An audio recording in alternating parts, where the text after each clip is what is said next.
इस लेक्चर में हम square and subtraction of two trigonometric functions equal prove करेंगे कि इसके प्रोडक्ट के इक्वल हैं ये। तो देखते हैं इसके लिए क्वेश्चन। यहाँ पे देखें कि cot square minus cos square हमें इक्वल प्रूव करना है कि इसके cot square multiply by cos square के।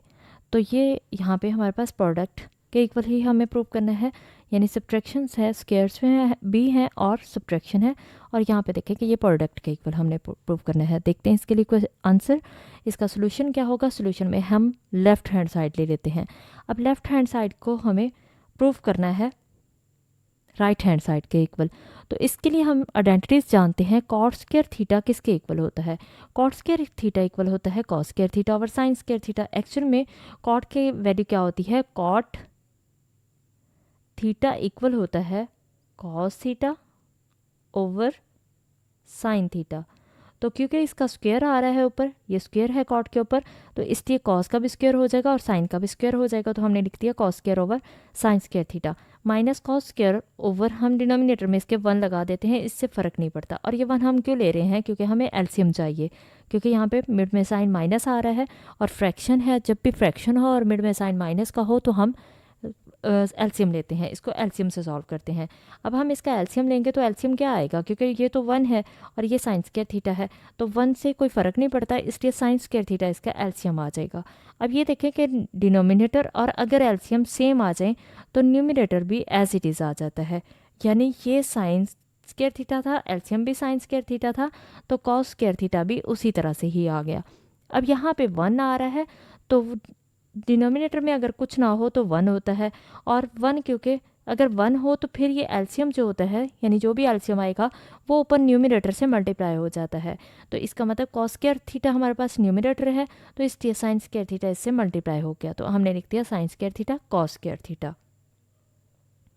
अब यहाँ पे हम कॉस स्क्वायर थीटा कॉमन ले लेते हैं, क्योंकि ये भी कॉस स्क्वायर थीटा है, ये भी कॉस स्क्वायर थीटा है, तो हमने कॉस स्क्वायर थीटा कॉमन ले लिया। क्योंकि यहाँ पे कॉस स्क्वायर थीटा तो बाहर चला गया, क्योंकि यहाँ पे कॉमन में आ गया, यहाँ पे कुछ नहीं बचेगा, और जब कुछ भी ना बचे फिर हम 1 लगा देते हैं। स्टेप को गौर से समझते हैं कि कॉस स्क्वायर थीटा यहाँ पे भी था, यहाँ पे भी था, तो इसलिए बाहर कॉमन आ गया। क्योंकि यहाँ पे देखें कि ये कॉस स्क्वायर थीटा बाहर चला गया, तो फिर कुछ भी नहीं बचा। जब कुछ ना बचे तो फिर 1 लगाते हैं, इसलिए यहाँ पे ये 1 आया है। माइनस साइन उसी तरह से आ गया, और यहाँ पे कॉस स्क्वायर थीटा मौजूद था तो ये बाहर चला गया।